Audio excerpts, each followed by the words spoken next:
আসসালামু আলাইকুম। কেমন আছেন আপনারা সবাই? কাছে এবং দূরে যেখান থেকে আমার এই ভিডিওটি দেখছেন, আশা করি সকলেই অনেক অনেক ভালো আছেন। আজকে আমি তৈরি করব কলার মোচার একটা রেসিপি। এই রেসিপিটা করার জন্য আমি প্রথমে কলার মোচাটাকে ভালো করে বেছে রান্নার জন্য প্রস্তুত করে নিয়েছি, ধুয়ে নিয়েছি। এখন আমি একটা কড়াইতে পরিমাণ মতন পানি দিয়ে নিয়েছি। পানিটা যখন গরম হয়ে যাবে তখন আমি আগের থেকে ধুয়ে রাখা কলার মোচাগুলো এর মধ্যে দিয়ে দিব।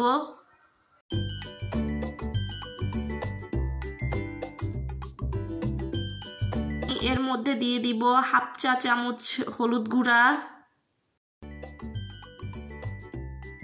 দিয়ে নিচ্ছি হাফ চা চামচ লবণ।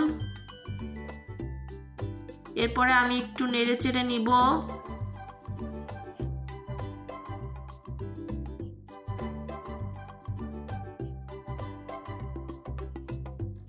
নেড়ে চেড়ে আমি ঢাকনা দিয়ে ঢেকে দিব। ঢাকনা দিয়ে আমি কিছুক্ষণ জাল করে নিব। কিছুক্ষণ পরে ঢাকনা তুলে দেখে নিব মোচাটা সিদ্ধ হয়েছে কিনা।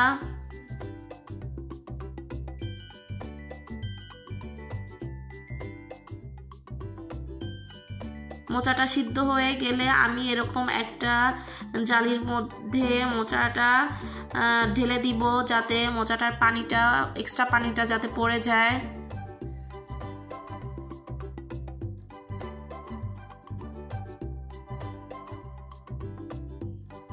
ঠান্ডা করে নিয়ে আমি এটা বাটতে চলে যাব। আমি এটা শিলপাটায় বেটে নিব।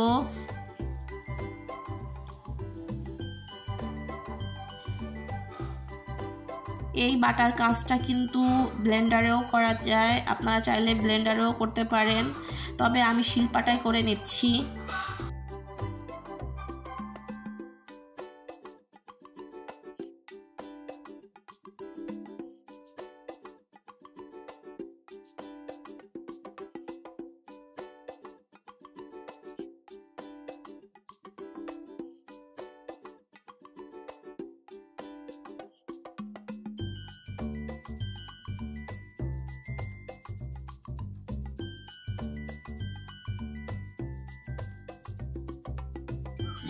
মোচাটাকে ভালো করে বেটে নিচ্ছি।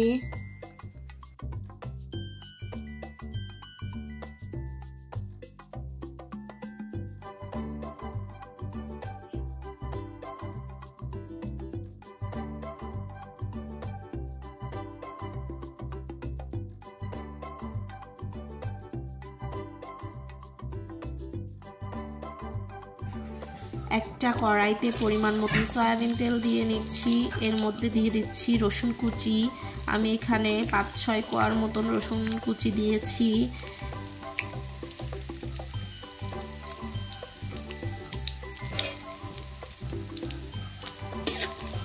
একটু নেড়ে নিব। নেড়ে আমি এর মধ্যে দিয়ে দিচ্ছি পেঁয়াজ কুচি। আমি এখানে বড় 2টা পেঁয়াজ কুচি ব্যবহার করেছি। এবার পেঁয়াজ কুচি এবং রসুন কুচি একসাথে কিছুক্ষণ ভেজে নিব। ভেজে নিয়ে আমি এর মধ্যে 2টো তেজপাতা মাঝখান থেকে ছিঁড়ে দিয়ে নিচ্ছি। শুকনা মরিচ মাঝখান থেকে কেটে দিয়ে দিব। আমি এখানে 4টে শুকনা মরিচ মাঝখান থেকে কেটে দিয়ে নিয়েছি। এখন আমি সবগুলো উপকরণ একসাথে ভালো করে ভেজে নিব। ভাজতে ভাজতে যখন এরকম সোনালী কালার হয়ে আসবে তখন আমি এর মধ্যে সামান্য পরিমাণের পানি দিয়ে নিব, যাতে মশলাটা পুড়ে না যায়।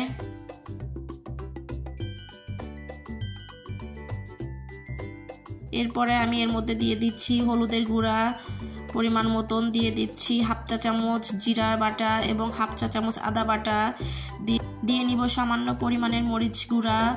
দিয়ে আমি মশলাটাকে ভালো করে কষিয়ে নিব।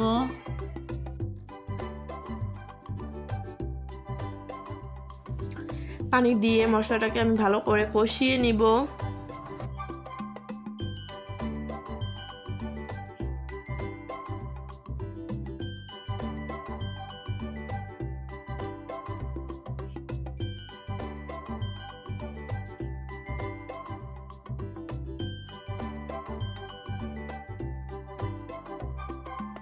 মশলাটাকে কষিয়ে নিয়ে আমি আগে থেকে বেটে রাখা কলার মোচা এই মশলার মধ্যে দিয়ে নিব।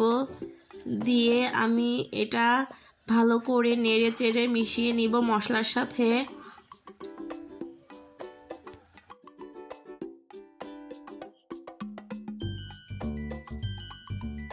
ভালো করে নেড়ে চেড়ে মশলার সাথে মিশিয়ে নিতে হবে। এই পর্যায়ে আমি একটু লবণটা দেখে নিব, লবণ হয়েছে কিনা। যেহেতু আমি সিদ্ধ করার সময় লবণ ব্যবহার করেছিলাম, এর জন্য এ পর্যায়ে আমি দেখে নিচ্ছি। দেখে আমার আরেকটু লবণ লাগবে, এর জন্য আমি আরেকটু লবণ দিয়ে দিচ্ছি। এরপরে আমি নেড়ে চেড়ে কলার মোচাটাকে ভালো করে ভেজে নিব।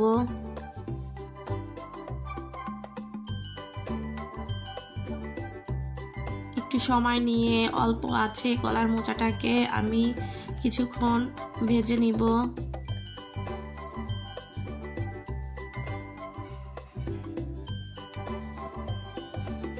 দেখুন কলার মোচাটা হয়ে এসেছে। এখন পরিবেশন করব খুবই মজাদার এই কলার মোচাটি। এটি গরম গরম ভাতের সাথে খেতে কিন্তু খুবই ভালো লাগে। আর এই কলার মোচা আমাদের শরীরের জন্য খুবই উপকারী। আপনারাও এভাবে বাড়িতে বানিয়ে খেতে পারেন, খুবই মজা হয়। ভালো থাকবেন আপনারা সবাই, আমার সাথে থাকবেন। আল্লাহ হাফেজ।